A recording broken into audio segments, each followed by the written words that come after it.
Channel. प्रजासत्ताक दिनाचं औचित्य साधून कल्पवृक्ष बहुउद्देशीय सेवाभावी संस्था गोंदूर यांच्या वतीने सामाजिक बांधिलकी जपत एक मोठं पाऊल उचलण्यात आलं आहे. संस्थेचे संस्थापक अध्यक्ष प्रवीण दाजमल वाघ आणि कार्याध्यक्ष भीमराव धनसिंग मोरे यांच्या संकल्पनेतून आदिवासी वस्तीमधील विद्यार्थ्यांना वह्या, पेन, पेन्सिल व शैक्षणिक साहित्याचं वाटप करण्यात आलं. गेल्या महिनाभरापासून संस्थेचे कार्याध्यक्ष भीमराव मोरे यांनी आपल्या राहत्या घरी आदिवासी वस्तीतील मुलांसाठी फ्री ऑफ कॉस्ट मोफत क्लासेस सुरू केले आहेत. या उपक्रमाला विद्यार्थ्यांचा मोठा प्रतिसाद मिळत असून मुलांची उपस्थिती दिवसेंदिवस वाढत आहे. कार्यक्रमादरम्यान संस्थापक अध्यक्ष प्रवीण वाघ यांनी विद्यार्थ्यांना साहित्य देऊन त्यांना दररोज शाळा आणि क्लासला जाण्याचं आवाहन केलं.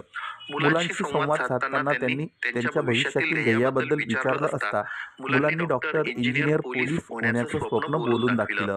मुलांची ही जिद्द पाहून प्रवीण वाघ यांनी या विद्यार्थ्यांच्या क्लासेसचा आणि त्यांना लागणाऱ्या सर्व शैक्षणिक साहित्याचा खर्च उचलण्याची जबाबदारी स्वीकारली.